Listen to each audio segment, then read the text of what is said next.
ఏమి ఇచ్చారు? చివరి సంవత్సరంలో డిఎస్సి కూడా మొన్న 6500 పోస్టులకు డిఎస్సి ఇచ్చి అది కూడా ఎలక్షన్ ముందు తూతూ మంత్రంగా పెట్టుకొని సిలబస్ సరిగా పెట్టక ఫైనల్గా అది పోస్ట్పోన్ చేయాల్సి వచ్చింది. అక్కడ తెలంగాణలో చూసుకుంటే గ్రూప్ 1 పరీక్షలను రద్దు చేయమని వచ్చింది. ఇక్కడే గ్రూప్ 1 సారీ తెలంగాణ కాదు, ఇక్కడే గ్రూప్ 1 పరీక్షలు రద్దు చేయమని మళ్ళా వచ్చింది. సో ఈ విధంగా జరుగుతున్నప్పుడు మరి యువతరం ఏమవ్వాలి? ఎక్కడికి వెళ్ళాలి యువతరం? కాబట్టి యువతరం ప్రశ్నించుతా అదే మాకు ఎక్కడ ఉద్యోగాలు చెప్పండి. ఆయన వస్తే బాబు వస్తే జాబ్ వస్తుంది అన్నాడు. ఆయన ఎన్ని ఉద్యోగాలు క్రియేట్ చేశాడు? ఈయన ప్రతి సంవత్సరం నోటిఫికేషన్ అన్నాడు, పరిశ్రమలు వెళ్ళిపోతున్నాయి ఇక్కడి నుంచి. మరి ఇవన్నీ ఆలోచించకుండా మళ్ళా ఈ పార్టీ అంటే వద్దు, ఆ పార్టీ కాకుంటే ఈ పార్టీ, ఈ విధంగా ఆలోచిస్తుంటే మరి ముందుకు ఎక్కడ వెళ్ళగలం? అంటే ప్రత్యామ్నాయం లేకపోవడం ఒక సమస్య అని అనుకోవచ్చు అండి. జనానికి ఒక చాయిస్ అనేది లేకపోవడం. అందుకనే జై భారత్ నేషనల్ పార్టీ వచ్చింది, మేము తీసుకొచ్చాం.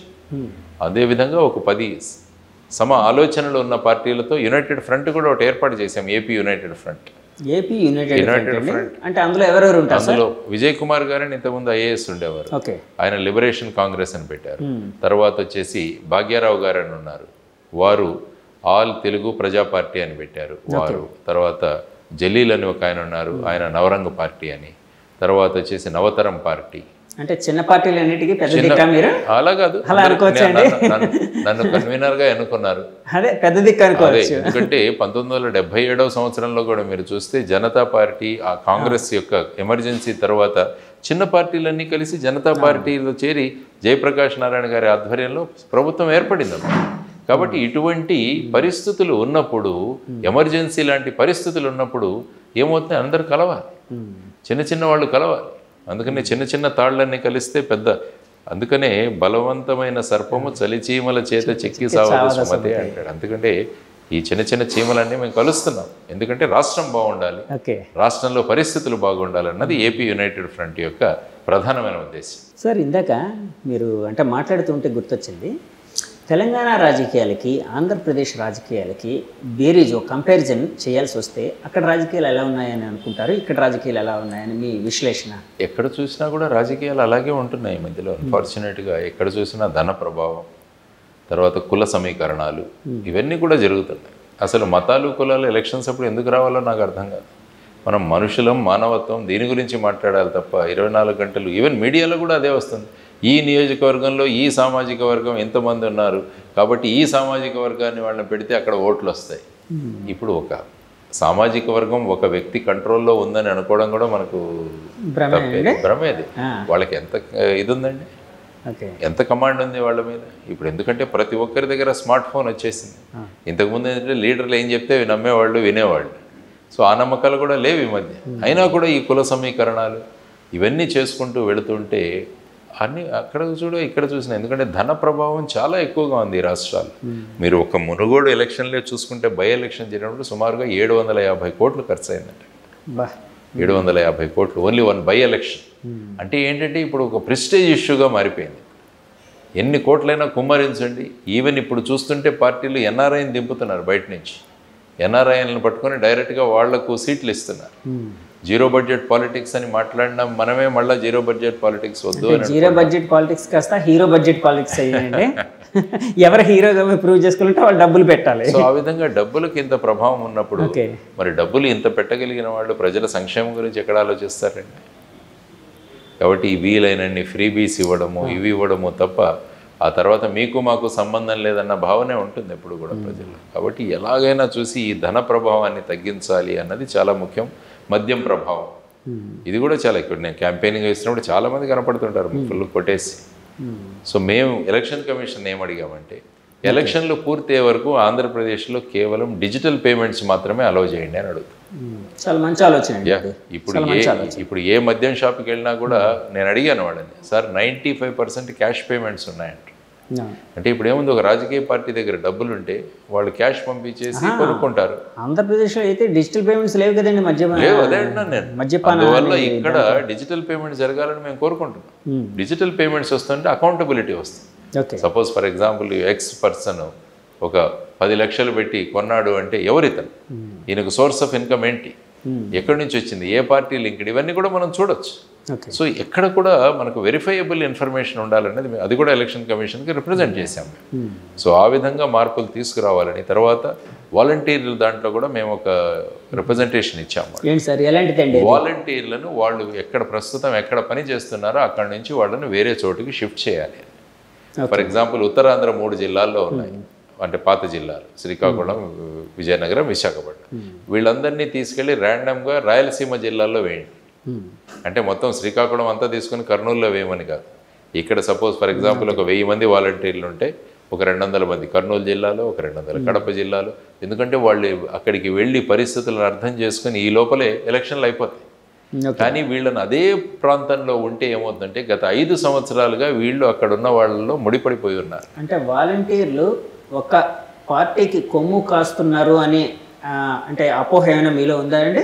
అపోహ అంటే ఏంటంటే నిజంగానే అంటే వీళ్ళు మాట్లాడిన మాటలు. ఇప్పుడు ఈవెన్ ముఖ్యమంత్రి గారు కూడా ఏమన్నారు, నేను వాలంటీర్స్ బలం మీదే నడిపిస్తున్నాను అంటాడు.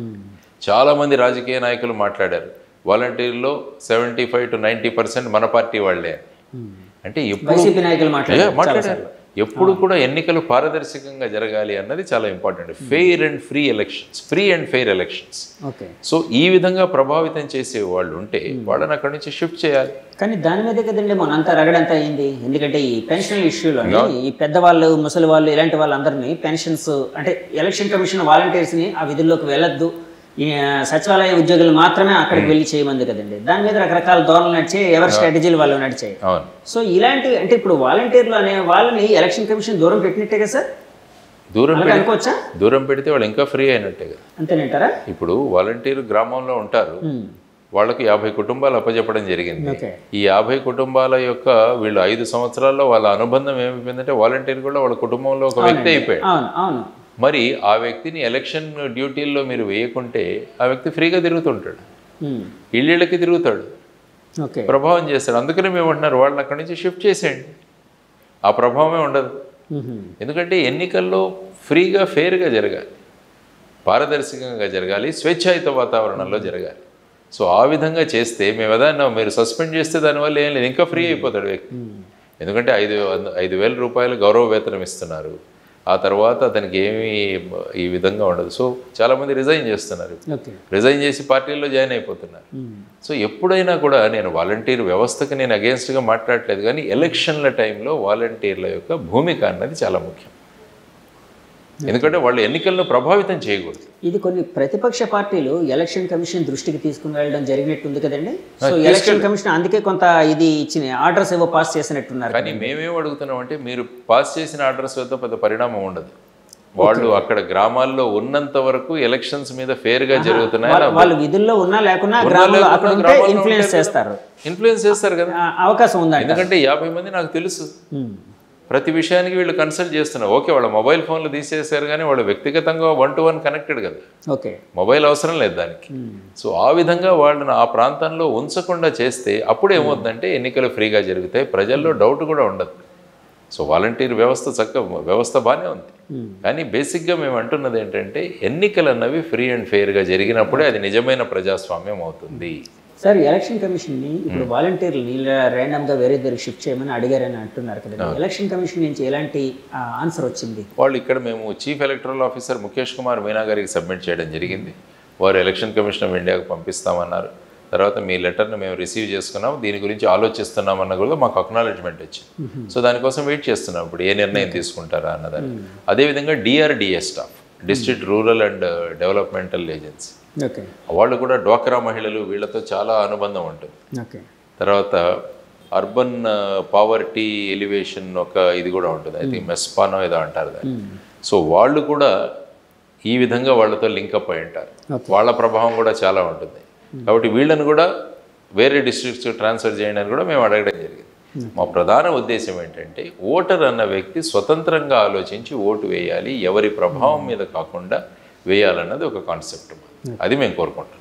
సార్, మొన్న జరిగిన రగడ ఏదైతే ఉందో, అంటే పెన్షన్కి సంబంధించి, అంటే పెద్దవాళ్ళ పెన్షన్లకి సంబంధించి, అందులో అంటే ఎవరిది తప్పు ఎవరిది ఒప్పు అని భావించవచ్చు, అంటే మీ ఎనాలిసిస్? ఇప్పుడు పెన్షన్ విధానం మన స్టేట్లో ఏంటంటే పెన్షన్ వదిలేసి మిగతావన్నీ కూడా డైరెక్ట్గా అకౌంట్లోకి వేస్తున్నారు. బటన్ నొక్కితే వాళ్ళ అకౌంట్లోకి వెళ్తుంది. ఓన్లీ పెన్షన్ అన్నది వెళ్ళి క్యాష్లో పే చేస్తున్నారు వాళ్ళకి. అంటే అక్కడ పెద్దవాళ్ళు కదా, అందుకని ఆ విషయం అయ్యి ఉండొచ్చు అండి. అంటే డిజిటల్గా వాళ్ళకి అవగాహన లేకపోవడం అన్నది అవ్వచ్చు. కాబట్టి క్యాష్ ఇస్తాను, అందులో దెర్ ఇస్ నో ప్రాబ్లం. కాబట్టి ఆల్రెడీ సచివాలయం స్టాఫ్ ఉంది మనకు అక్కడ, ప్రతి గ్రామ సచివాలయం ఉంది, అందులో స్టాఫ్ ఉంది. ఏముంది, డబ్బులు ఇస్తే వాళ్ళు లిస్ట్ ప్రకారం వెళ్ళి ఇంట్లో డెలివరీ చేయడం కదా. ఇదేం రాకెట్ సైన్స్ కాదు, ఇదేం రాకెట్ సైన్స్ ఏం కాదు. ఇందులో ఏదైనా కెమిస్ట్రీ చేయాలి, ఎక్స్పెరిమెంట్ చేయాలి, ఈ రెండు కలపాలి, ఒక పదార్థం వస్తుంది, అదే ఏం కాదు కదా. గవర్నమెంట్ డబ్బులు ఇస్తే ఆ డబ్బులు క్యాష్ రూపంలో వెళ్ళి ఆ బెనిఫిషరీస్కి ఇవ్వాలి. ఏముంది, ఎవరైనా ఇవ్వచ్చు. రేపు నాకు ఇస్తే రేపు గ్రామంలోకి వెళ్ళి ఎవరు ఎక్కడ ఉన్నారని చెప్పి నేను కూడా ఇచ్చొస్తాను. దానికోసం వాలంటీర్లే ఉండాలా అన్నది ఏమీ లేదు. కాబట్టి గ్రామ సచివాలయాలకి ఇవ్వమని చెప్పింది. ఇంకా గ్రామ సచివాలయాలకు వెళ్ళి తీసుకోమని చెప్పారు. ఇన్ కేస్ ఎవరైనా అక్కడికి వెళ్ళలేకుంటే గ్రామ సచివాలయంలో ఉన్న మెంబర్స్ వాళ్ళ ఇంటికి వెళ్ళి ఇవ్వాలి అన్నది. ఇప్పుడు చూడండి, ఎందుకంటే ఎన్నికల సమయంలో మోడల్ కోడ్ ఆఫ్ కండక్ట్ ఉన్నప్పుడు అనేక విషయాలను తీసేస్తారు. నేను వందే భారత్లో ప్రయాణం చేస్తుంటారు మామూలుగా విశాఖపట్నం నుంచి విజయవాడ వెళ్ళేటప్పుడు.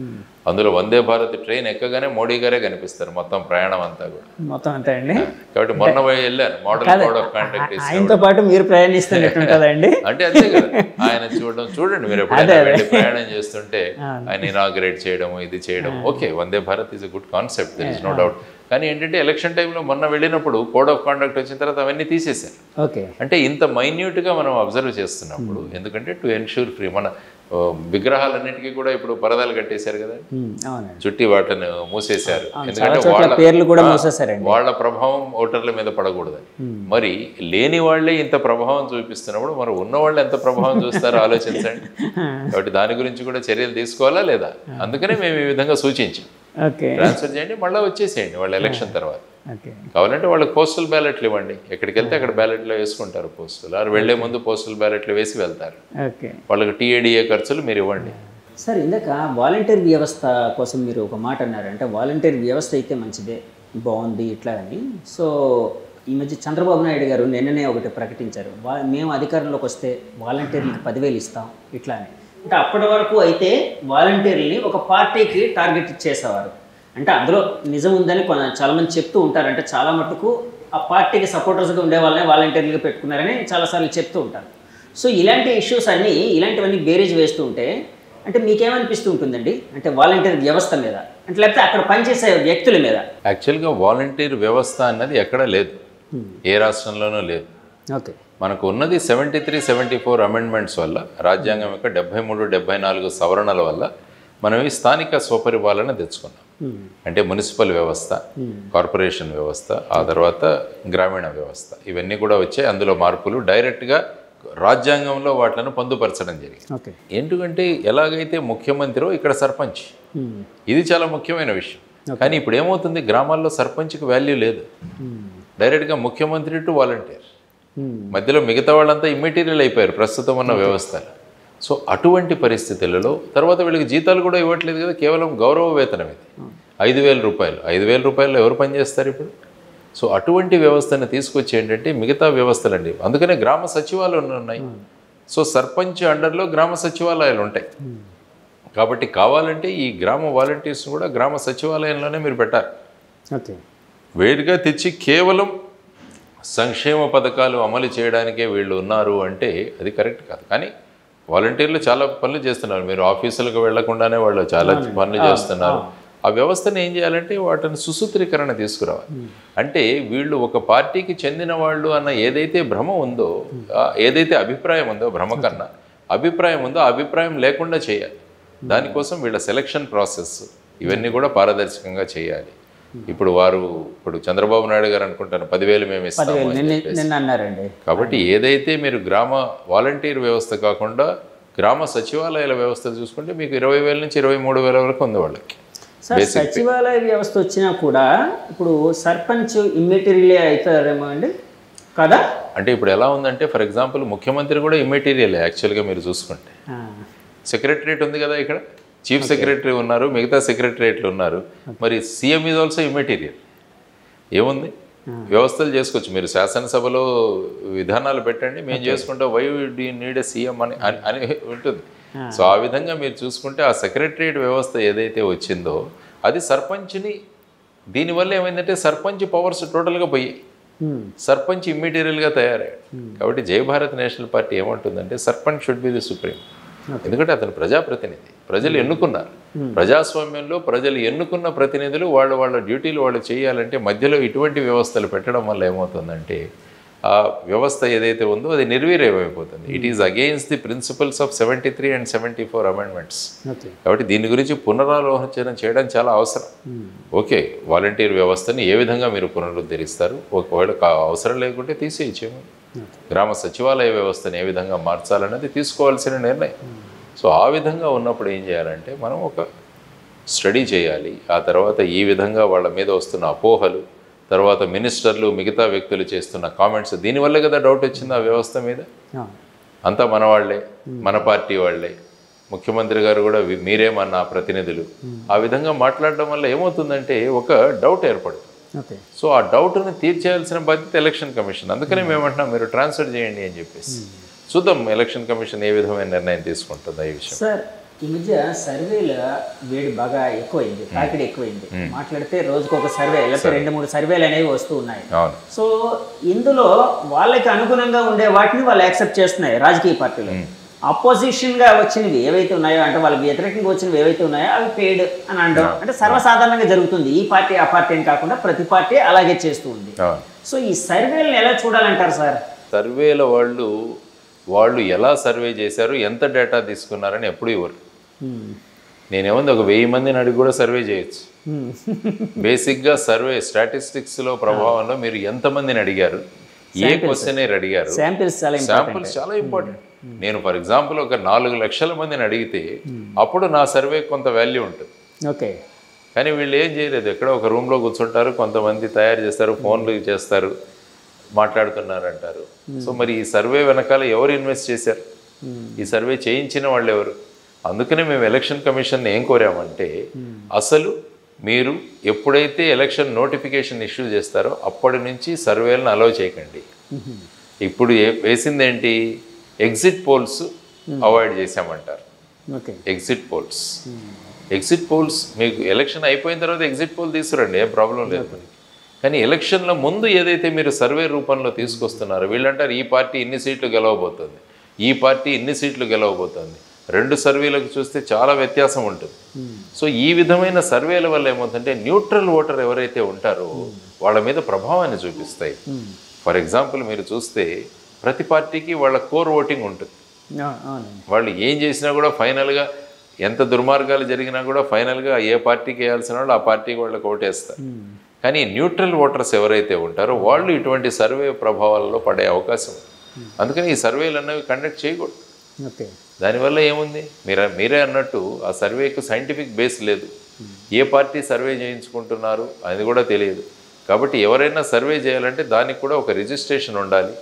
ఎంతమంది శాంపుల్స్ మీరు చేశారని చూపించిన తర్వాత ఆ రిజిస్టర్డ్ బాడీ కనుక అప్రూవల్ ఇస్తే అప్పుడే ఆ సర్వే రిజల్ట్స్ బయట పెట్టాలి అని చెప్పాలి.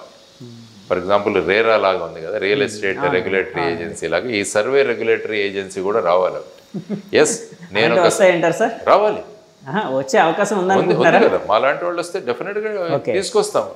అంటే సర్వేలు తీసుకురావాలంటే ఎస్ మీరు నిజంగా చేస్తున్నారు కదా, రిజిస్టర్ చేయించండి, మీ మెథడాలజీ చెప్పండి, ఎంతమందిని ఎంప్లాయ్ చేసుకున్నారు, ఎంతమందిని మీరు సర్వే చేశారు, ఏ క్వశ్చనర్ అడిగారు, దానికి ప్రూఫ్ ఏంటి, ఇవన్నీ చేసిన తర్వాత మీరు సర్వే పెట్టండి. ఎప్పుడైతే ఇది అప్రూవల్ ఇస్తుందో అప్పుడు మీరు బయట పెట్టండి. పార్లమెంట్ పరిధిలో ఎన్ని శాంపిల్స్ తీసుకున్నారు, అసెంబ్లీ పరిధిలో ఎన్ని శాంపిల్స్ తీసుకున్నారు, ఎందుకంటే స్టాటిస్టిక్స్ అన్నవి బేసిక్గా శాంపుల్ మీద ఆధారపడి ఉంటుంది. నేను 10 మంది శాంపుల్ తీసుకుని అందులో 10 మంది ఈ పార్టీ వస్తుందంటే వెంటనే శాంపుల్లో 175 అంటే అలాగే అలాగే ఉన్నట్టున్నాయి కదా సార్. 175 160 ఇవే నడుస్తున్నాయి రాష్ట్రంలో. అంటే ఇక అపోజిషన్ వద్దు, వాళ్లే కూర్చోవాలి, అందరూ వాళ్లే కూర్చోవాలి. మరి రాచరికం అంటే అదే కదా. అందుకని మేము ఇంకోటి ఏం చేసామంటే ప్రపోర్షనేట్ రిప్రజెంటేషన్ ఇవ్వండి అని అడిగారు. ఫర్ ఎగ్జాంపుల్ మా పార్టీకి 10% ఓట్లు వచ్చాయి కాబట్టి మాకు 18 సీట్లు కేటాయించారు. కానీ ఇది సాధ్యపడుతుంది సార్? 22 దేశాల్లో ఉంది ఈ మెథడాలజీ. మన దేశంలో సాధ్యపడుతుంది? ఏముందండి, అసాధ్యం ఏముందండి, ఏముంది దాంట్లో, పెద్ద రాకెట్ సైన్స్ ఏమీ లేదుగా. కాదు సార్, ఇలాంటివి వస్తే మళ్ళీ రాజకీయ నాయకులకి ఇబ్బంది సార్, పార్టీలకి ఇబ్బంది కదండి. సో వాళ్ళు చేయరు కదండి. ఇబ్బంది అనుకున్న వాళ్ళని ఈ విధంగా చేస్తూ ఉంటే మరి ప్రజాస్వామ్యం నిలబడదు రేపు. అందుకనే మనం రాచరిక వ్యవస్థగా మన ప్రజాస్వామ్యం వెళ్ళిపోతుంది. రూల్స్ చేసేది వీళ్ళే కదా, కాబట్టి మాలాంటి వాళ్ళు అసెంబ్లీకి వెళ్తే ఇది లేవనెత్తుతాం. మేము ఒక ప్రైవేట్ మెంబర్ బిల్ ప్రవేశపెడతాం, ప్రొఫెషనల్ రిప్రజెంటేషన్ సిస్టమ్ తీసుకొద్దాం, రీకాల్ చట్టం తీసుకొద్దాం. ఎవరైనా ఎమ్మెల్యే సరిగా పని చేయకుంటే మధ్యలో వాళ్ళని రీకాల్ చేసేయాలి, కొత్త వ్యక్తి రావాలి. ఇలాంటిది ఏదైనా వస్తే ఒకవేళ పార్లమెంట్లో పెడితే మూకమ్ముడిగా దానికి ఎగెనిస్ట్గా ఓటేస్తారు ఏమంటే రీకాల్ అనే దానికి పార్టీలు, అన్ని పార్టీలు. ఎందుకంటే సార్ ఇక్కడ చాలామంది జనంలో ఒక అభిప్రాయం ఉంది సార్, చాలాసార్లు విన్నాను, నేను చాలా చోట్ల విన్నాను, నేను అనుకున్నది కూడా. రాజకీయ నాయకులు, రాజకీయ పార్టీలు వాళ్ళ విజయం కోసం, వాళ్ళ అంటే పవర్ కోసం పోట్లాడుకుంటారు, కానీ వాళ్ళ ఉండే బెనిఫిట్స్కి సంబంధించి అందరం ఒకటైపోతారు. కరెక్టే. ఎందుకంటే ఆ మధ్య పార్లమెంట్లో కానీ లేకపోతే మన అసెంబ్లీలో కానీ అంటే వాళ్ళకి వేతనాలు పెంచుకోమని లేకపోతే పెంచడానికి ఒక బిల్ ఆర్డర్ ఒకటి పాస్ చేస్తే బిల్ అందరూ వచ్చి దానికి ఓటు వేయడం ఇలాంటివన్నీ. సో ఇలాంటివన్నీ అంటే వాళ్ళ బెనిఫిట్స్కి వచ్చినప్పుడు అందరూ ఒకటైపోతున్నారు. ఎలక్టోరల్ బాండ్సే నీకు పెద్ద ఉదాహరణ. ఎలక్టోరల్ బాండ్ సిస్టమ్ మొదలుపెట్టినప్పుడు భారతీయ జనతా పార్టీ అరుణ్ జైట్లీ గారు ప్రధానమంత్రిగా ఆర్థిక మంత్రిగా ఉన్నప్పుడు పెడితే ఎవరు మాట్లాడలేదు. అందరూ బ్రహ్మాండంగా ఎలక్టోరల్ బాండ్స్ తెచ్చుకున్నారు, డబ్బులు వచ్చాయి. ఎప్పుడైతే సుప్రీంకోర్టులో ఈ విధంగా జరిగిందో అప్పుడు ఏమైంది? ఇప్పుడు ఏ పార్టీలు మాట్లాడట్లేదు చూడండి. లేకుంటే ఎలక్టోరల్ బాండ్ మంచివి కదని ఎవరైనా మాట్లాడారా? మొదట్లో ప్రతి పార్టీకి డబ్బులు వచ్చాయి. ఈ పార్టీకి 6,600 కోట్లు, ఇంకో పార్టీకి 2,000 కోట్లు, ఇంకో పార్టీకి 1000 కోట్లు. ఇవన్నీ చెప్పి ఫైనల్గా సుప్రీంకోర్టు చెప్పాల్సి వచ్చింది ఇది కరెక్ట్ కాదు అని చెప్పి. అదండి, మొన్న ఒక పెద్ద ఆయన అంటే పేరు వద్దు కానీ ఒక పార్టీ బీజేపీ పార్టీ నుంచి కాంగ్రెస్ పార్టీకి ఫండ్ కూడా ఇచ్చారని విన్నాం. అంటే వార్తా మాధ్యమాల్లో వచ్చింది, అది ఎంతవరకు నిజమో నాకైతే తెలియదు. అంటే ఏమవుతుందంటే రాజకీయాల్లో ఏదైనా చేయొచ్చు అన్న స్థాయికి మన రాజకీయాలు దిగిపోతుంది. మనం కోరుకుంటుంది రామరాజ్యం కోరుకుంటున్నాం. అయోధ్యలో రాముడికి ఆలయం కట్టించారు, మంచి విషయం. 500 సంవత్సరాల యొక్క లీగల్ బ్యాటిల్ తర్వాత వచ్చింది. కానీ మనం ఎస్టాబ్లిష్ చేయాల్సింది రామరాజ్యం. రామరాజ్యం అంటే ప్రజలందరూ సుఖంగా ఉండాలి, రాజకీయాలను ఒక స్థాయిలో ఉండాలి. అవి కాకుండా ఏ స్థాయికైనా మనం దిగిపోవచ్చు అన్నది పెట్టుకుంటే ఇంకా మరి రాజకీయాలు ఎక్కడ బాగుంటాయండి? మన ఇల్లు బాగుండాలని అనుకుంటాం ప్రతి ఒక్కరు, కానీ రాజకీయాల్లో ఇల్లు ఎంత పాడైపోయినా పర్వాలేదు కానీ మనం ఇంటి ఓనర్షిప్ మన దగ్గర ఉండాలి అనుకుంటాం. సో ఆ విధంగా మారిపోయింది. సో దీనికి అందుకనే అంటున్నా, జై భారత్ నేషనల్ పార్టీలో మా ఆలోచన విధానమే వ్యక్తిగతంగా ఆలోచించం కానీ రాష్ట్రం గురించి ఆలోచిస్తాం, దేశం గురించి ఆలోచిస్తాం. ఆ విషయాలను ఏమాత్రం భయపడకుండా అసెంబ్లీలో మాట్లాడగలం మేము. ఇప్పుడు చూడండి, ప్రత్యేక హోదా గురించి మాట్లాడమనండి, ఎవరు మాట్లాడతారో చూద్దాం. విభజన హామీల గురించి మాట్లాడమనండి. మొన్న ప్రధానమంత్రి గారు చిలకలూరుపేటలో వచ్చినప్పుడు ఈ 3 పార్టీలు ఏవైతే పొత్తు పెట్టుకున్నాయో ఆయనతో ఒక్క మాట అనిపించగలిగారా? మేము ఈసారి ప్రభుత్వంలోకి వస్తే ప్రత్యేక హోదా ఇస్తామని. ఆయన ఆంధ్రప్రదేశ్కి ఏం చేస్తాం కూడా చెప్పలేదు. అంటే చాలా మంది అన్నారు ఆ విషయం. మరి విభజన హామీలు ఏం చేస్తామని చెప్పలేదు. స్టీల్ ప్లాంట్ ప్రైవేటీకరణ ఆపుతామని ఏమైనా చెప్పారా? రైల్వే జోన్ విభజన, పోలవరం, ఇవన్నీ ఎన్నో ఇష్యూలు ఉన్నాయి కదా. మరి వీటి గురించి ఒక్క మాట మాట్లాడారు ఆయన? మరి మీరు ఎందుకు పొత్తు పెట్టుకున్నారని చెప్పాలిగా సమాధానం వీళ్ళు. ఆంధ్రప్రదేశ్ రాష్ట్రానికి ఈ విధంగా అన్యాయం చేసిన భారతీయ జనతా పార్టీ ఏదైతే ఉందో దాని గురించి మీరు సమాధానం అడగాలి వాళ్ళు. ప్రత్యేక హోదా ఇస్తామని చెప్పిన కాంగ్రెస్, బీజేపీ ఇద్దరు కూడా ఇవ్వకుండా పోయారు మనకి. మరి దాని గురించి మాట్లాడుతున్నాం సార్. జై భారత్ నేషనల్ పార్టీ అధ్యక్షుడిగా ఆంధ్రప్రదేశ్కి అన్యాయం చేసింది బీజేపీ పార్టీ అని ఇప్పుడు ఏదైతే అన్నారో, ఏదైతే కామెంట్ మీద స్టాండ్ అయి ఉన్నారా అండి? అన్ని పార్టీలు. ఆంధ్రప్రదేశ్కి అన్యాయం చేసింది అన్ని పార్టీలా? బీజేపీ 2 ఉన్నాయి మన రాష్ట్రంలో, ఒరిజినల్ బీజేపీ, ఇక్కడి బీజేపీ. మొన్న బివి రాఘవులు గారు ఒక మీటింగ్లో అన్నారు, ఒరిజినల్ బీజేపీ అక్కడే బీజేపీ, ఇక్కడ బీజేపీ అంటే బాబు, జగన్, పవన్ అట. కాబట్టి ఈ 2 బీజేపీలు ఉన్నాయి రాష్ట్రంలో అన్నారు. అంటే ఆయన ఉద్దేశం ఇక్కడ బీజేపీ పార్టీలో వాళ్ళకి ఫర్గా ఉంటారా అనండి? అంటే ఈ ఏ పార్టీకి ఓటు వేసినా కూడా ఫైనల్గా అక్కడికి వేసినట్టే. ఎందుకంటే వీళ్ళెవరు మాట్లాడరు అక్కడ, వీళ్ళెవరు విషయాలను పార్లమెంట్లో లేవనెత్తరు. కాబట్టి వీళ్ళకి వేసే ప్రతి ఓటు కూడా అక్కడికే వెళుతుందని అంటారు. రాఘవులు గారు మొన్న ఒక మీటింగ్లో మాట్లాడారు. కాబట్టి ఆ విధంగా ఉన్నప్పుడు మరి విభజన హామీల గురించి పోరాడేది ఎవరు? మేము మొన్న సీఎం క్యాంప్ ఆఫీస్కి వెళ్ళాం తాడేపల్లిలో, మమ్మల్ని అరెస్ట్ చేశారు. ఒకరోజు నేను మంగళగిరి పోలీస్ స్టేషన్లో అరెస్ట్ అయి కూర్చున్నాను. మందరం కలిసి ప్రధానమంత్రి దగ్గరికి వెళదాం పదండి, అన్ని పార్టీలు ఒక అఖిలపక్షం తీసుకెళ్దాం, అప్లికేషన్ ఇవ్వడానికి ఆయన వెళితే మమ్మల్ని అరెస్ట్ చేశారు. మేము అడుగుతున్నది ఎవరి కోసం? రాష్ట్రం కోసం. విశాఖపట్నం స్టీల్ ప్లాంట్ ప్రైవేటీకరణ అవుతుంటే ఈ పార్టీలన్నీ కూడా భారతీయ జనతా పార్టీలో మాకు ఇంత సఖ్యత ఉంది, మేము ఆయనతో ఫోన్లో మాట్లాడతాము, ఇలాంటివి అన్నవాళ్ళు మరి ఇది ఎందుకు ఆపలేదండి? సార్ ఏ పార్టీ అయినా క్రెడిబిలిటీ వాళ్ళకి రావాలనుకుంటారు కానీ వేరే వాళ్ళకి వస్తుంటే ఎందుకు ఎంకరేజ్ చేస్తారు? అదే మనకున్న దురదృష్టకరం. ప్రతి ఒక్కరు కూడా క్రెడిట్ సీకింగ్. ఓకే, ఈ క్రెడిట్ మాకు రావాలి. మరి రాష్ట్రానికి క్రెడిట్ వద్దా? ఎప్పుడైతే మనకు రాష్ట్రం పట్ల ఆ విధమైన భావనలు ఉంటాయో, ఈ దేశం నాది, ఈ రాష్ట్రం నాది అన్న భావన ఎప్పుడైతే వస్తుందో ఏమంటే ఇవన్నీ కూడా మర్చిపోతాము. రేపు మేము చెప్పాము, రండి అందరం కలిసి వెళ్దాం, ఆల్ పార్టీ మీటింగ్ వెళ్ళి ప్రధానమంత్రి ముందు కూర్చుందాం, విభజన హామీలు ప్రత్యేక హోదా తెచ్చుకుందాం, అది అడగడానికి మేము వెళ్తే మమ్మల్ని అరెస్ట్ చేశారు అక్కడ. సో ఈ విధంగా ఉన్నప్పుడు మరి ప్రజాస్వామ్యం ఎక్కడ ఉంటుందండి? సో వీటన్నిటినీ బలంగా ప్రశ్నించడానికి వచ్చింది జై భారత్ నేషనల్ పార్టీ. సార్ చాలాసార్లు రాజకీయ నాయకుల నుంచే ఒక మాట వింటూ ఉంటానండి, రాజకీయాలు ఫక్త్ వ్యాపారాత్మక ధోరణిలో నడుస్తూ ఉన్నాయని వాళ్ళే ఆఫ్ ద రికార్డు, అంటే ఆన్ రికార్డు చెప్పకపోయినా ఆఫ్ ద రికార్డు చాలాసార్లు అంటూ ఉంటారు. మీకేమనిపిస్తూ ఉందండి? మరి వ్యాపారవేత్తలే వస్తున్నారు కదా రాజకీయాల్లోకి. డబ్బులు ఎవరి దగ్గర ఎక్కువ ఉంటే వాళ్లే కదా. ఇన్ని సంవత్సరాలు ఒక పార్టీని నమ్ముకుని చేసిన వ్యక్తులకు సీట్లు ఇవ్వకుండా బయట నుంచి ఎవరో వ్యాపారవేత్తలు వచ్చేస్తే వాళ్ళకి ఇస్తున్నారు చాలా చోట్ల. పరిమళ నత్వానికి ఈ రాష్ట్రంలో what is his locus stand అండి? పరిమళ నత్వాన్ని రిలేటివ్ ఆఫ్ అంబానీ, ఆయనకి ఇక్కడి నుంచి మనం రాజ్యసభ సీట్ ఇచ్చాము ఈ స్టేట్లో. తెలంగాణలో పనిచేస్తున్న ఒక అడ్వకేట్కి ఇక్కడి నుంచి ఇచ్చారు రాజ్యసభ సీట్. ఎందుకు ఎలా ఇస్తారు? అదే అంటున్నాను, ఈ రాష్ట్రం కోసం పనిచేస్తున్న వాళ్ళు, ఈ రాష్ట్రం కోసం ఉన్నవాళ్ళు, వాళ్ళకి ఈ విధంగా ఇవ్వాలి. కానీ ఆ విధంగా ఇస్తూ పోతే రిలయన్స్ వాళ్ళ బంధువుని, మరి రిలయన్స్ వాళ్ళు ఏమైనా చేశారా ఇక్కడ? మరి ఈ విధంగా ఉన్నప్పుడు మరి ప్రశ్నించాలి కదా ఎవరో ఒకరు. మరి ఎక్కడ ప్రశ్నిస్తున్నారు, ఎవరు ప్రశ్నిస్తున్నారు? ప్రశ్నించడానికి ఎవరూ లేరు. ఆ అసెంబ్లీ చూస్తే ఏ విధంగా ఎంత ఘోరంగా తిట్టుకుంటున్నారో. ఇప్పుడు నేను ప్రచారంలోకి వెళుతున్నప్పుడు అందరూ అదే అంటారు, ఆ అసెంబ్లీని కొంచెం మీరు వెళ్ళి మార్చాలండి అంటున్నారు. ఆ అసెంబ్లీలో ఎప్పుడు కూడా విషయాల గురించి చర్చ జరగదు. ఒకరి మీద ఒకరు కొట్లాడుకోవడం, ఒకరి మీద ఒకరు ఆరోపణలు చేసుకోవడం, ఈవెన్ వ్యక్తిగత స్థాయికి కూడా తీసుకొచ్చి అనరాని మాటలు కూడా అక్కడ అని, ఈ విధంగా పార్లమెంట్ ఉన్నప్పుడు, అసెంబ్లీలు ఉన్నప్పుడు మా పిల్లలకి ఏం చూపించాలి? ఇవి బాధపడుతున్నారు ప్రజలు. సో ఈ విధంగా స్టాండర్డ్స్ అన్నవి పెంచాలి అన్నది ముఖ్యమైన కాన్సెప్ట్. అందుకనే జై భారత్ నేషనల్ పార్టీ మేము అనుకున్నాం. సార్ చాలాసార్లు ఒక మాట వింటూ ఉంటాం, అంటే అసెంబ్లీలో కానీ లేకపోతే రాజ్యసభలో, లోక్సభలో కానీ ఎవరైనా అంటే పరిధి మించి మాట్లాడితే అన్పార్లమెంటరీ లాంగ్వేజ్ అని అంటారు. అంటే అసలు పార్లమెంటరీ లాంగ్వేజ్ ఏంటి, అన్పార్లమెంటరీ లాంగ్వేజ్ ఏంటి సార్? అసలు అంటే ఆ పేర్లు ఎందుకు పెట్టారు? అంటే నాకు తెలుసు ఈ మధ్య వ్యత్యాసం నాకు తెలుసు, కానీ ఆ పేర్లు ఎందుకు పెట్టారు, పెట్టడానికి మూల కారణం ఏంటి?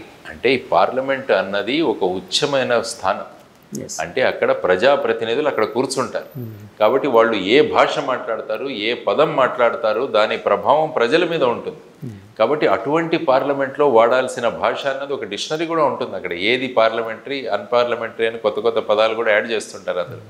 కాబట్టి అటువంటి వాళ్ళు మాట్లాడే భాష వల్ల ప్రజలు ఇప్పుడు పార్లమెంట్లోనూ అసెంబ్లీలోనూ ఈ విధమైన భాష మాట్లాడుకుంటే ప్రజలు కూడా మాట్లాడతారు. ఏమంటారంటే మా ప్రతినిధులే మాట్లాడుతున్నారు అక్కడ. కాబట్టి ఇప్పుడు ఏమైపోయిందంటే టోటల్గా రివర్స్ అయిపోయింది. మొత్తం అన్పార్లమెంటరీ లాంగ్వేజ్ అక్కడే వాడబడుతుంది.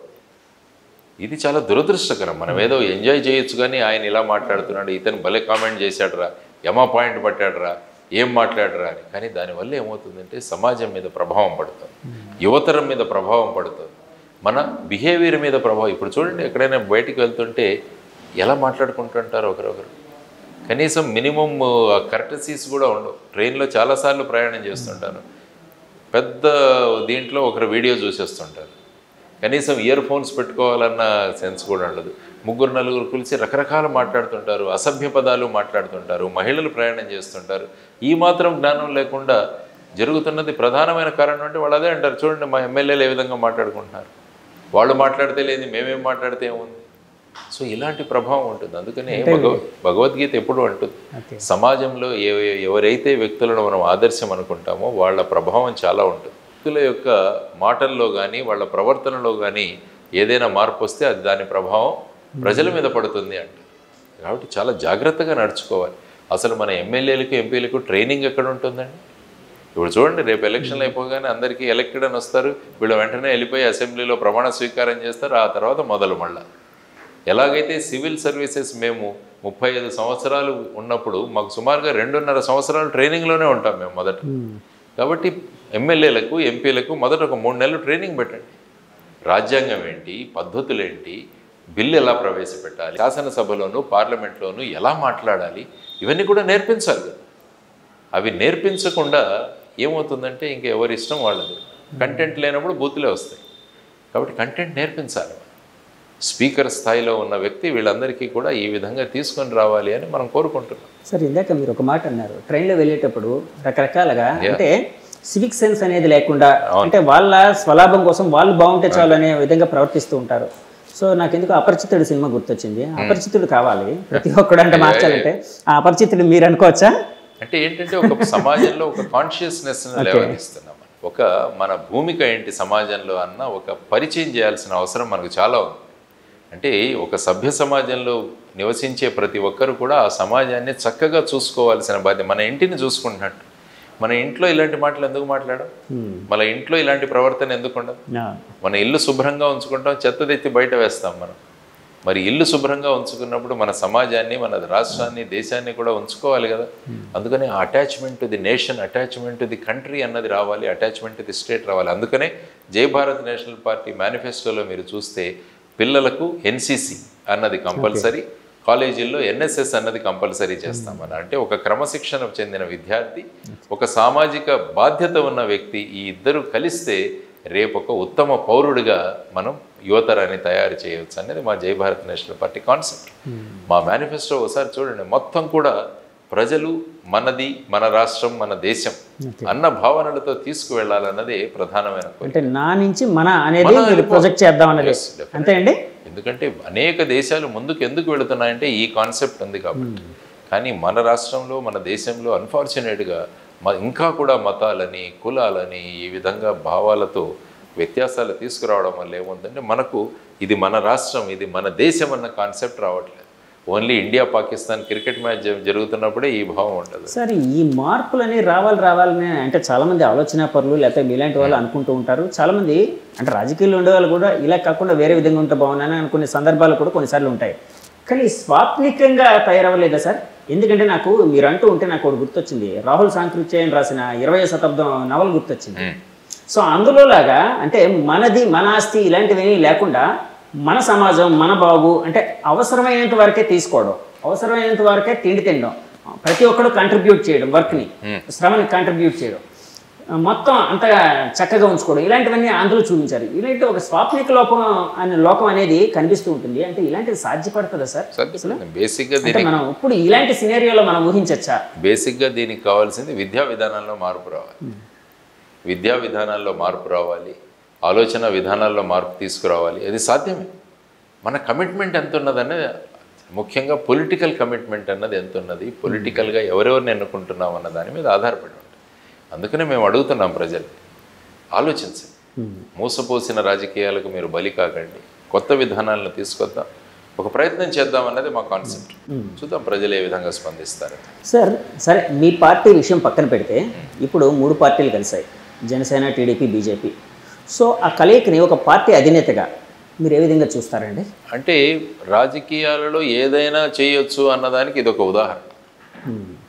అంటే మొన్నటి వరకు ఒకరినొకరు దూషించుకున్న పార్టీలు వాళ్ళ దగ్గరికి వచ్చేసి మరి ఈ విధంగా వచ్చినప్పుడు మరి ఏ విధంగా వీళ్ళు కొనసాగుతారన్నది కూడా, అంటే కేవలం కుర్చీలో కూర్చోవడానికి ఏదైనా చేయొచ్చు, సిద్ధం అన్నది, ఏదైనా సాధ్యం అన్నది వీళ్ళంతా అనుకుంటున్నారు.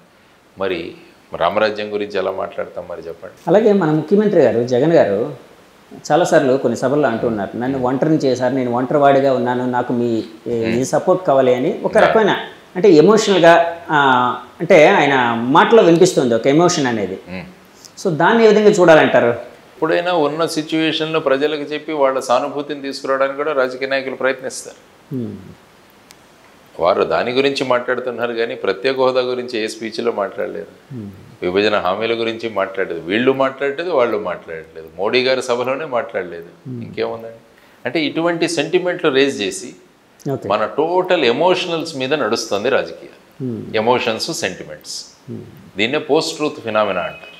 అంటే ఏ విధంగా సత్యాలు లేని విషయాలను సత్యాలను నమ్మిస్తూ ఓటర్ల యొక్క వాళ్ళ ప్రభావాన్ని మన చేతుల్లో పెట్టుకోవడానికి చేసే ప్రయత్నాలు ఏవైతే ఉంటాయో దాటినే పోస్ట్ ట్రూత్ అంటారు.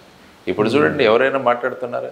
ఇప్పుడు ఇద్దరు పార్టీలు రండి ఒక చోట కూర్చొని మనం ఒక స్టేజ్ మీద డిస్కస్ చేద్దాం, మన ఇద్దరం ఏం చేసాం రాష్ట్రం గురించి, ఎవరైనా వాళ్ళిద్దరు మాట్లాడుతున్నారు? సార్ ఇద్దరు ఎమ్మెల్యేలే, ఒక ఎమ్మెల్యే క్యాండిడేట్ లేకపోతే ఒక అపోజిషన్ క్యాండిడేటే ఒక స్టేజ్ని పంచుకోలేకపోతున్నారు, ఇంకా పార్టీ అధినేతలు పంచుకుంటారా సార్? పంచుకోవాలి. మరి ఎప్పుడైతే పంచుకోవాలి, మంచిదే పంచుకుంటే, కానీ పంచుకునే అవకాశం ఉందంటారా? ఎప్పుడైతే మీరు ప్రజల సేవకులు అనుకుంటారో ఆ సమయంలో మీరు వస్తారు ప్రజల దగ్గర. కానీ ఇప్పుడు ఎందుకంటే ఆ మధ్య ఎక్కడో చదివానండి, అక్కడెక్కడో ఇద్దరు ఎమ్మెల్యే క్యాండిడేట్లను లేకపోతే ఎవరినో కూర్చోబెట్టి ఒక డిబేట్ చేస్తూ ఉంటే వీళ్ళ వర్గీయులు వాళ్ళ వర్గీయులు కొట్టుకున్నారని విన్నాను. మరి మీడియా చేయాల్సిన పని అది కదా. మీడియా మీరు ఆహ్వానించాలి. ఓకే, మీరు రాకుంటే ఆ సభకు మీరు ఏమీ చేయలేదు అన్నది ప్రజల్లోకి వెళుతుందని ఆ భయం పెట్టండి. మేము ప్రత్యేక హోదా గురించి డిస్కషన్ పెడతాం, అన్ని పార్టీలు రండి అని చెప్పండి. ఎవరు రాకుంటే వాళ్ళు ఏం చేయలేదన్నది ఒక భయం పెట్టండి. మీడియా భూమిక చాలా ముఖ్యం ఇందులో. మీడియా జస్ట్ వాళ్ళు ఏమంటున్నారో అన్నది రిపోర్టింగ్ కాదు, వీళ్ళందరూ నిజం మాట్లాడుతున్నారా లేదా అన్నది కూడా తీసుకురావాల్సిన అవసరం చాలా ఉంది. ఈ రాష్ట్రంలో ఒక పేపర్ చదివితే ఏమనిపిస్తుందంటే రాష్ట్రం ఎంత దారుణంగా ఉందనిపిస్తుంది, ఇంకో పేపర్ చూస్తే రాష్ట్రంలో ఇంతకు మించిన రాష్ట్రం లేదనిపిస్తుంది, రామరాజ్యంలా ఉందనిపిస్తుంది. ఇంత ధోరణి ఇక్కడే ఉంటే ఇంకా మరి ప్రజలకు ఈ విషయాలు ఎక్కడ తెలుస్తాయండి? So media should step in. Media కూడా ఆ విధంగా పొలిటికల్ షూస్లో వెళ్ళిపోతే ఏమవుతుందంటే మళ్ళీ again democracy will be in danger. ప్రజాస్వామ్యం అన్నది ప్రమాదంలో పడుతుంది. ఎందుకంటే అందుకనే దాన్ని ఫోర్త్ ఎస్టేట్ అన్నాం, అంత ప్రధానమైన భూమిక ఉన్నాం మీరు. అందుకంటే సోషల్ మీడియా నమ్ముతున్నారు ఇప్పుడు ప్రజలు ఎక్కువగా. అరే సోషల్ మీడియాలో ఎన్ని వ్యూస్ చూస్తున్నారు చూడండి. ఇప్పుడు ఈవెన్ మెయిన్ స్ట్రీమ్ మీడియా కూడా మళ్ళీ సోషల్ మీడియాలోనే వాళ్ళ అన్ని ఛానల్స్ పెడుతున్నారు. సో ఆ విధమైన పరిస్థితుల్లో మీడియా కూడా మళ్ళీ రివైజ్ చేసుకోవాలి. Weather we are following the principles of journalism are not. అందరినీ విమర్శిస్తుంటుంది మీడియా, మరి వాళ్ళని కూడా who will bell the cat చాలా ఇంపార్టెంట్. మీడియా కూడా అనుకోవాలి మనం ఏదైతే ఇతరులలో ఇది తప్పు అని చెప్పే స్థాయి మనకున్నప్పుడు వెదర్ మనం కరెక్ట్ చేస్తున్నామా లేదా అన్నది కూడా ఆత్మావలోకనం చేయడం చాలా అవసరం. That is for a good democracy. నేను అడుగుతున్నది దాని గురించి కాదు, ఒక మంచి ప్రజాస్వామ్యం కోసం.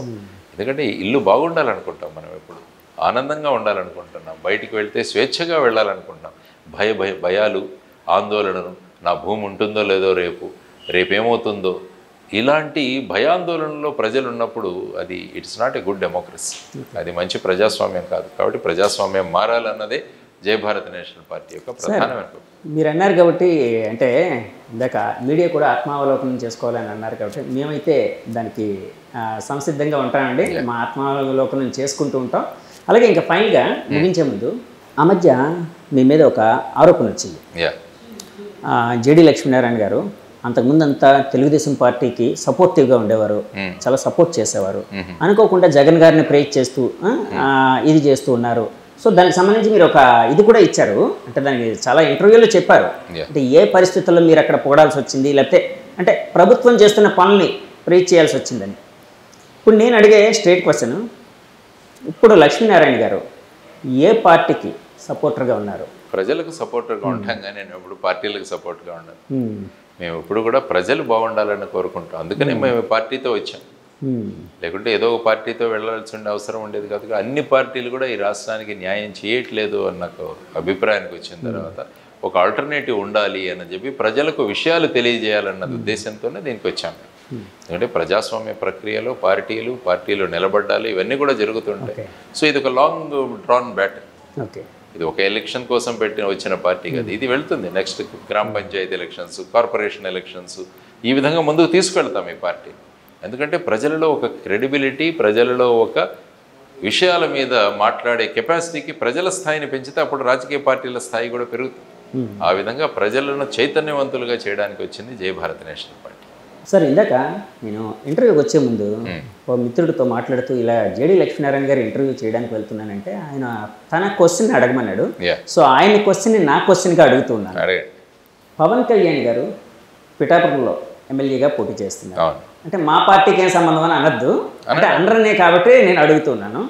సో అక్కడ ఆయన గెలిచే అవకాశం, అంటే అక్కడ రాజకీయ పరిస్థితులు ఎలా ఉన్నాయని అనుకుంటూ ఉన్నారు? అంటే ఎందుకంటే మీరైతే ఆలోచిస్తూ ఉంటారు కదండి, అన్ని పార్టీలు మూసో చూస్తూ ఉంటారు, అన్ని పరిస్థితులు తెలుసుకుంటారు.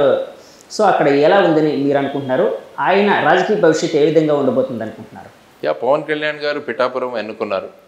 పిఠాపురంలో వెళ్ళారు. ఆయన అనేక సర్వేలు ఇవి చేయించుకునే వెళ్ళి ఉంటారని నేను అనుకుంటాను. పిఠాపురం ఎప్పటి నుంచో కూడా అనుకున్నారు ఆయన ఇంతకుముందు కూడా ఐ థింక్ లాస్ట్ ఎలక్షన్స్ అప్పుడు కూడా వారిని పిఠాపురంలో నిలబడమని చాలా మంది కోరినట్టు అప్పుడు మా మీటింగ్స్ లో అప్పుడు మీరు జనసేనలో ఉన్నారు కదండి, జనసేనలో ఉన్నప్పుడు 2019. ఆ తర్వాత ఆయన ఇక్కడ గాజువాక మరియు భీమవరం ఎన్నుకోవడం జరిగింది.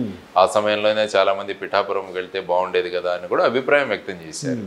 కానీ వారు అప్పుడు ఉన్న మెంబర్షిప్స్ ఇవన్నీ చూసి ఇక్కడికి వచ్చారని చెప్పి నాకు చెప్పడం జరిగింది. I'm not privy to that. ఇప్పుడు వారు ఎన్నుకున్నారు పిఠాపురం. ఆ తర్వాత పిఠాపురమా లేకుంటే కాకినాడ ఎంపీ కూడా అన్నారు. ఆయన టీ టైం ఉదయ్ గారు ఉన్నారు. ఫర్ ఎగ్జాంపుల్ పైనుంచి ఏదైనా అడ్జస్ట్మెంట్ అవ్వాలంటే ఉదయ్ ఇక్కడికి వస్తారు, నేను ఎంపీగా కూడా వెళ్ళే అవకాశం ఉంది, అమిత్ షా గారు మాట్లాడతారని కూడా ఒక ఇంటర్వ్యూలో వారు చెప్పినట్టు నేను విన్నా. సో పిఠాపురం ఏమవుతుందంటే it is going to B a very very tough battle. ఎందుకంటే మొత్తం రాష్ట్రం కాదు, ఈవెన్ దేశం యొక్క ఫోకస్ కూడా దాని మీద ఉంది. ఎందుకంటే పవన్ కళ్యాణ్ గారు అక్కడ నిలబడ్డారు కాబట్టి ఒక పార్టీ అధ్యక్షులుగా. ఆ తర్వాత మధ్యలో అక్కడ ఉన్న వర్మ గారు ఆయన అపోజ్ చేయడము, తర్వాత వారు వచ్చి టైఅప్ చేయడము, ఆ తర్వాత వంగా గీతా గారిని అక్కడ నిలబెట్టడము, మధ్యలో ముద్రగడ పద్మనాభం గారు వైసీపీలో జాయిన్ అవ్వడము, ఇవన్నీ కూడా ప్రభావాలు ఆ పిఠాపురం చుట్టే తిరుగుతాయి. ఇప్పుడు ఫర్ ఎగ్జాంపుల్ పోతిన మహేష్ గారు కూడా ఐ థింక్ జనసేన నుంచి ఆయన రిజైన్ చేసి వైసీపీలో చేరారని విన్నారు. కాబట్టి ఏమవుతుందంటే ఇప్పుడు వైసీపీ పార్టీ కూడా అక్కడ పవన్ కళ్యాణ్ గారి మీద అన్ని అస్త్రాలు ఉపయోగిస్తారు అక్కడ. కాబట్టి ఆ విధంగా it is going to be very very tough fight there. కానీ ఆయనకున్న ప్రజాదరణ, ఆ తర్వాత ఆయన ప్రజలకు మేలు చేద్దామనుకున్న ఒక పాజిటివ్ కాన్సెప్ట్ అన్నది ఐ థింక్ ఆయనకు పెద్ద డిఫికల్ట్గా ఉండకపోవచ్చు అని నేను అనుకుంటాను. సార్ ఇప్పుడు యాక్చువల్గా మీరు జనసేనలో చేరినప్పుడు అంటే ఐడియాలజీ అదే మీది ఆయనది కుదిరింది అంటే భావాలు పార్టీకి సంబంధించి అనుకోవచ్చు, కుదిరాయి. తర్వాత బయటకు వచ్చేసారు మీరు, మీకుండే వ్యక్తిగత పరిస్థితులు కావచ్చు, మీ ఆలోచనలు బట్టి. సరే ఇప్పుడు వేరే పార్టీలో ఉన్నారు. పవన్ కళ్యాణ్ గారి కోసం చెప్పాల్సి వస్తే అంటే ఆయన్ని డిస్క్రైబ్ చేయాల్సి వస్తే ఏ విధంగా డిస్క్రైబ్ చేస్తారు సార్? అంటే ఒక 10 సంవత్సరాలుగా ఆయన పార్టీ పెట్టి ముందుకు తీసుకువెళ్తున్నారు. ఆయన ప్రజాస్వామ్యంలో మార్పులు కోరుకుంటున్నారు. ప్రజాస్వామ్యంలో ఒక మార్పు తీసుకురావాలి, మార్పు రాజకీయాలు తీసుకురావాలి, యువతరాన్ని ముందుకు తీసుకువెళ్ళాలి అని మొదలుపెట్టారు పార్టీ. ఆ తర్వాత క్రమక్రమంగా ఆయనకున్న అనుభవంతో వారు ఇప్పుడు తెలుగుదేశం పార్టీతో పొత్తు పెట్టుకున్నారు. ఆ తర్వాత బీజేపీని కూడా అందులో సమావిష్టం చేసుకున్నారు. ఆ తర్వాత మొదట 24 సీట్లు, ఆ తర్వాత 21 అయ్యాయి. అందులో కూడా చాలామంది అనడం ఏంటంటే బయట నుంచి వచ్చిన వాళ్ళే చాలామంది ఎక్కువ ఉండిపోయారు. ఇతర పార్టీల నుంచి వచ్చిన వాళ్ళు లేకుంటే తెలుగుదేశం వద్ద నో అని అక్కడ సీట్ లేకుంటే వచ్చి బ్యాక్ డోర్ నుంచి ఇక్కడికి వచ్చారని కూడా చాలామంది అనుకుంటున్నారు. కాబట్టి వీటన్నిటిని కూడా వాళ్ళు బేరేజ్ వేసుకుంటూ ఉంటారు. ఫైనల్గా ఏంటంటే ఈసారి జనసేన నుంచి కొంత రిప్రజెంటేషన్ శాసనసభలో ఉండాలి, so that political party continue అవుతుంది అన్న కాన్సెప్ట్ కూడా ఉండవచ్చు. అదర్వైజ్ ఈసారి కూడా ఎవరు ఎన్నిక కాకుంటే మళ్ళీ దాన్ని ముందుకు లాగడం అన్నది కూడా చాలా సమయం పడుతుంది, చాలా శ్రమ తీసుకోవాల్సి వస్తుంది. మేబీ ఇవన్నీ ఆలోచించి ఆయన ఆ విధమైన నిర్ణయం తీసుకొని ఉండవచ్చు. So let us see, is a party president.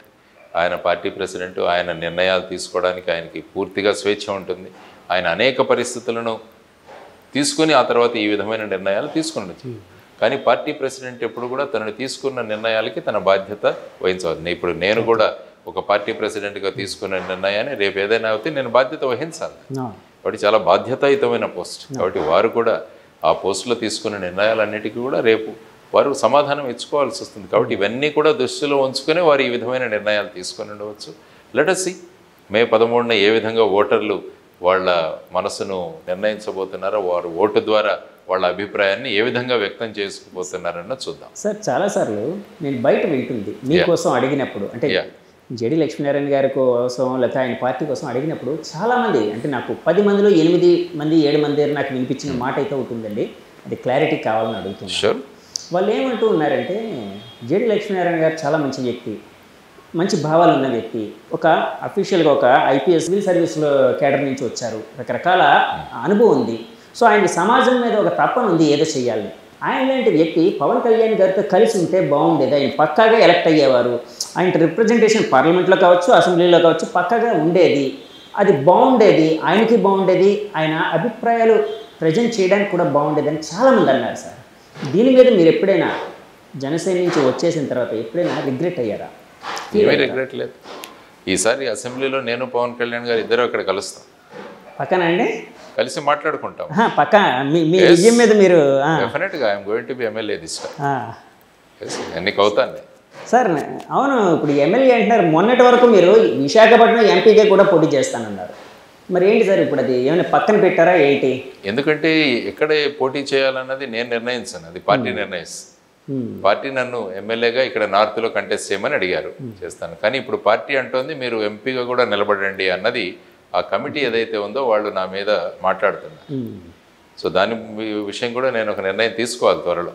Okay, MP కూడా మీరు కంటెస్ట్ చేయండి, అక్కడ గతంలో మీరు కంటెస్ట్ చేశారు, తర్వాత మన క్యాండిడేట్లు 4-5 ఉన్నారు అక్కడ ఈసారి విశాఖ బరిలో, కాబట్టి మీరు ఎంపీగా కంటెస్ట్ చేస్తే ఆ రెండు కూడా ఒకే symbol, MP symbol MLA symbol కూడా ఒకటే, వాళ్ళు ఈవీఎంల్లో యూజ్ చేయడానికి కూడా ఉంటుంది, కాబట్టి అడ్వాంటేజ్ మన వాళ్ళకి వెళ్ళొచ్చు అని కూడా మా పార్టీ వాళ్ళు అంటున్నారు. చూడాలి, అగైన్ ఒక మీటింగ్ ఉంది మాకు, ఆ మీటింగ్ తర్వాత నిర్ణయిస్తారు. మీకు ఏదైనా సింబల్ కేటాయించారా సార్ ఇప్పటివరకు? మా symbol torch light. Torch light torch bearer లాగా ఉంటారు. టార్చ్ బేరర్ కి టార్చ్ ఇచ్చి మేము దారి చూపిస్తాం, వెలుగు చూపిస్తాం. చూడండి, ఏదైనా ఒక మంచి సంకల్పంతో వెళితే మనకు పరిస్థితులు అనుకూలిస్తాయి అనడానికి ఇదొక ఉదాహరణ. కాబట్టి ఈ ఉదాహరణతో మేము ముందుకు వెళ్తాము. కాబట్టి టార్చ్ బేరర్గా టార్చ్ తీసుకుని వెళ్తాము, మార్గాన్ని చూపిస్తాం, దారిని చూపిస్తాం, చీకటిని పారదోలేదానికి ప్రయత్నిస్తుంది జై భారత్ నేషనల్. అంటే విశాఖపట్నం ఇప్పుడు నార్త్ నుంచి మీరు ఎమ్మెల్యేగా పోటీ చేస్తున్నారు. నార్త్లో అయితే ఇప్పుడు కూటమి నుంచి విష్ణుకుమార్ రాజు గారు ఉన్నారు, బీజేపీ అభ్యర్థి. అలాగే వైసీపీ నుంచి కేకే రాజు గారు, అంతకుముందు ఓడిపోయారో ఆయన ఉన్నారు. సో ఇద్దరు బలమైన అభ్యర్థులు ఉన్నారు అని వినిపిస్తుంది. అక్కడ ఇందాక మీరు ఒక మాట అన్నారు, పక్కాగా ఎమ్మెల్యేగా గెలుస్తాను, అసెంబ్లీలో నేను మాట్లాడతాను అని అన్నారు కదా. అంటే మీ విజయం మీద అంత విశ్వాసం ఎలా వచ్చింది? అక్కడ పరిస్థితులు ఎలా ఉన్నాయని అనుకుంటూ ఉన్నారు? నా క్యాంపెయినింగ్ నేను చక్కగా చేసుకుంటున్నాను, ప్రజల్లో మమేకమవుతున్నాను, డోర్ టు డోర్ వెళుతున్నాను, ప్రజల స్పందన కూడా బాగుంది. ఒక మార్పు రాజకీయాలు తీసుకురావాలనుకుంటున్నాను, ఉత్తర విశాఖను ఉత్తమ విశాఖగా చేయాలన్న సంకల్పన అక్కడ వ్యక్తం చేశాను. ముఖ్యంగా డ్రగ్స్, గాంజా ఇటువంటి వాటి నుంచి దూరం చేయాలి, పిల్లలకు చక్కగా ఒక మంచి పెద్ద library, knowledge hub, skill development centre, cultural centre ఇవన్నీ కూడా ఆ ప్రాంతంలో ఏర్పాటు చేసి విశాఖపట్నం నార్త్ని దేశంలోనే ఒక ఉత్తమ మోడల్ కాన్స్టిట్యుయెన్సీగా తయారు చేయాలన్నది నా కాన్సెప్ట్. అంటే ఒక ఎమ్మెల్యే ఏం చేయగలడు అన్నది చూపించాలి మిగతా ఎమ్మెల్యేలకి. ఆ సంకల్పంతో నేను ఉన్నా, ఆ సంకల్పాన్ని ప్రజలకు వ్యక్తం చేశాను ఓటర్స్. సార్ చేయండి, మీతో పాటు మేము ఉన్నాం, మేము మార్పు కొనుక్కునే వాళ్ళం, ఆ విధంగా మేము ఖచ్చితంగా చేస్తామని ప్రజలు ముందుకు వస్తున్నారు. కాబట్టి నా విజయం అన్నది జరుగుతుందని చెప్పేసి నేను ఎలక్షన్ అనగానే డబ్బులు పంచే సంస్కృతి అయితే ప్రతి చోట ఉందండి. కొంతమంది తెలిసి పంచుతారు, కొంతమంది అంటే అవతల వాళ్ళకి తెలియకుండా పంచడం అనేది ఉంది. ఈ పార్టీ ఆ పార్టీ అని కాదు, 100 కోట్లు పెట్టాల్సిన పరిస్థితి ఉంది అని చెప్పి చాలాసార్లు ఆఫ్ ద రికార్డ్ మనం ఎన్నోసార్లు వింటూ ఉంటాం చాలామంది. మీరు డబ్బులు ఖర్చు పెట్టి అవతల వాళ్ళు ఒక చైతన్యం తేవడానికి ఇచ్చేస్తున్నారా, లేకపోతే ఎలాంటి ప్రయత్నం చేస్తూ అవతల వల్ల చైతన్యం రగిలించడానికి చేస్తున్నారు? మా పార్టీ బేసిసే జీరో బడ్జెట్ పాలిటిక్స్, డబ్బులు పంచే ప్రసక్తే లేదు. మేము మాకున్న అభిమానాన్ని పంచుతాం వాళ్ళకి, మేము ఏం చేస్తాము అన్న విషయాలను పంచుతాం వాళ్ళకి, మేము ఏ విధంగా కాన్స్టిట్యుయెన్సీని, నియోజకవర్గాన్ని ముందుకు తీసుకువెళ్తాము అన్నది పంచుతాం. ఆ తర్వాత వచ్చేసి నిరుద్యోగ సమస్యని ఏ విధంగా తీరుస్తామో అన్నదాన్ని పంచుతాం. డ్రగ్స్ ఇవి లేకుండా ఈ సమాజాన్ని ఎలా తయారు చేస్తుందామన్న మా ఆలోచనలు పంచుతాం. కాబట్టి ఇటువంటి వాటిని మేము పంచుతాం, కానీ మేము డబ్బులు పంచే పార్టీ కాదు ఇది జై భారత్. సార్ ఇందాక ఒక మాట అంటే మనం ఇందాక అవాయిడ్ అయ్యాం కొంత, అంటే దారి తప్పింది. నేను ఒక క్వశ్చన్ అడిగానండి, అంటే ఇక్కడికి కంటైనర్ డ్రగ్స్తో కూడిన కంటైనర్ వచ్చిన దాని మీద అధికార పక్షం ప్రతిపక్షం ఒకరి మీద ఒకరు దుమ్మెత్తి పోసుకున్నారు. సరే అక్కడ నిజమైతే మాలాంటి ప్రజలకు తెలియదు అసలు ఏం జరిగింది, అంటే ఎవరి హస్తం ఉందనేది మాలాంటి వాళ్ళకి ఎవరికి తెలియదు. కానీ బీయింగ్ ఏ ఇన్వెస్టిగేటివ్ ఆఫీసర్ అంటే ఇంతకు ముందు మీకు ఎక్స్పీరియన్స్ ఉంది కాబట్టి, అంటే ఇప్పుడు అక్కడ విషయాలన్నీ ప్రతిదీ తెలియాలని కాదు, కానీ ఏం జరిగి ఉండొచ్చు అన్న దాని మీద ఒక క్వశ్చన్ అడిగాను సార్. దాన్ని అంటే ఒక్కసారి చెప్పండి. ఇప్పుడు ఏమవుతుందంటే దాంట్లో unless you have the details, container order చేసిన వాళ్ళు ఎవరు, ఎందుకు చేశారు, భారతదేశంలోనే ఈస్ట్ ఇంత తక్కువ ధరలో మనకు దొరుకుతున్నప్పుడు బ్రెజిల్ నుంచి తీసుకురావాల్సిన అవసరం ఏంటి? ఐ థింక్ ఇక్కడ 76 రూపాయలు ఎంతో అనుకుంటాను కిలో. చెరుకు నుంచి తయారు చేసేది కదా సార్, అదే కదా. అక్కడ 150 రూపాయలు అంట. 150 రూపాయలు ఇంత షిప్లో వేసుకొని ఇక్కడికి తీసుకురావాల్సిన అవసరం ఏముంది? అంటే ఎక్కడో రూటింగ్ జరుగుతోంది ఈ డ్రగ్స్. ఓకే. ఎందుకంటే ఇంతకుముందు ముంద్రా పోర్టు కూడా మీరు చూసుకుంటే 2021-22లో 3000 కిలోల హీరోయిన్ దొరికింది అక్కడ. అది కూడా ఎవరో విజయవాడ వాళ్ళు ఆర్డర్ చేసిన కంటైనర్, అక్కడ ఇంటర్సెప్ట్ అయింది. అంటే ఈ ఆంధ్రప్రదేశ్ అన్నది ఒక డ్రగ్స్ క్యాపిటల్గా తయారైందా? ఎక్కడ గంజాయి పట్టుబడినా కూడా దాని మూలాలన్నీ కూడా మన ఇక్కడ ఏజెన్సీ ప్రాంతంలో ఏఓబిలో జరుగుతున్నాయి, ఆంధ్ర ఒరిస్సా బార్డర్ దగ్గర కల్టివేషన్.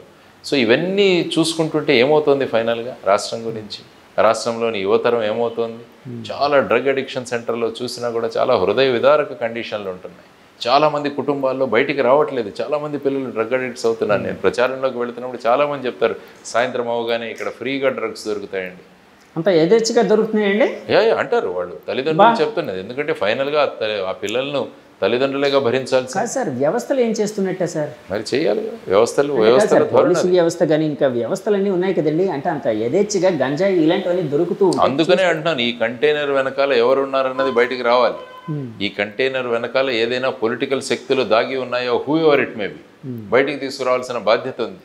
కాబట్టి ఆ ఏజెన్సీస్ అనేవి చెప్పాలి ఈ కేసులో. ఎందుకంటే నేను విశాఖ పౌరుడిగా నేను అడుగుతున్నాను వీళ్ళని, చెప్పండి ఈ కంటైనర్ ఎందుకు వచ్చింది, ఎవరు తీసుకొచ్చారు, ఏమైంది ఈ కంటైనర్?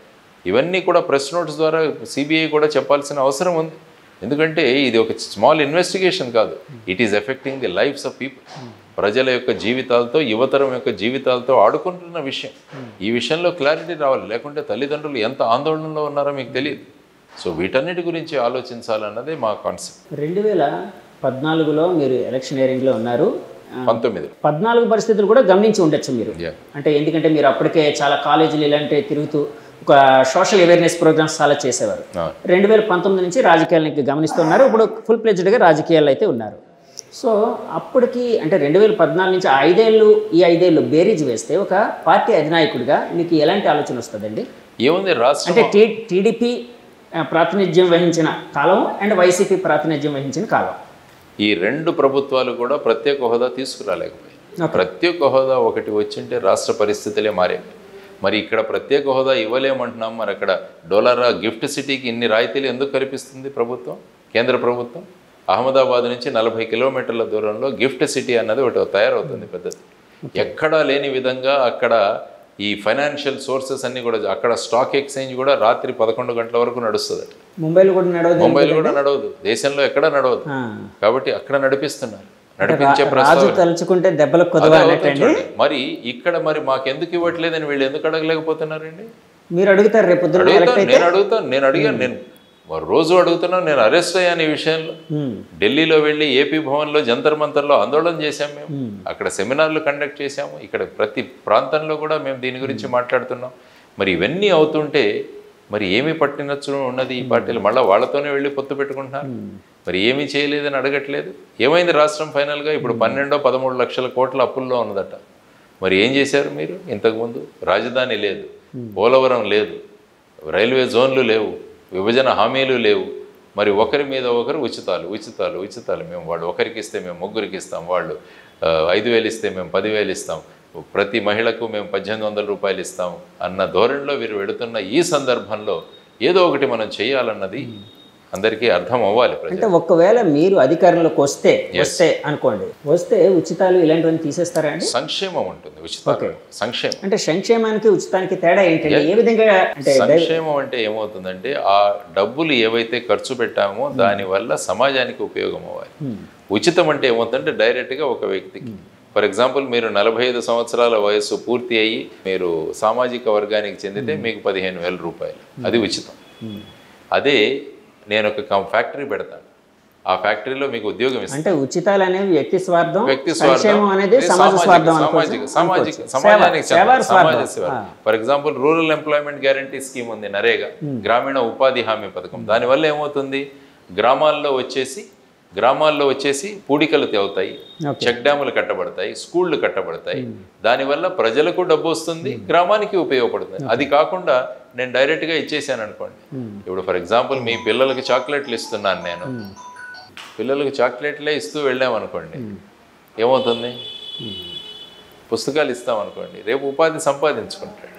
కాబట్టి మనం ఏమి ఇస్తున్నాం అనేది చాలా ముఖ్యం. చాక్లెట్ అనేది ఆ క్షణంలో తీయగా ఉంటుంది, రేపు పొద్దున్న ఆరోగ్యం దెబ్బతింటుంది. ఉచితాలు కూడా అంతే, వ్యక్తిత్వం దెబ్బతింటుంది, రాష్ట్రం దెబ్బతింటుంది, రాష్ట్ర ఆరోగ్యం దెబ్బతింటుంది.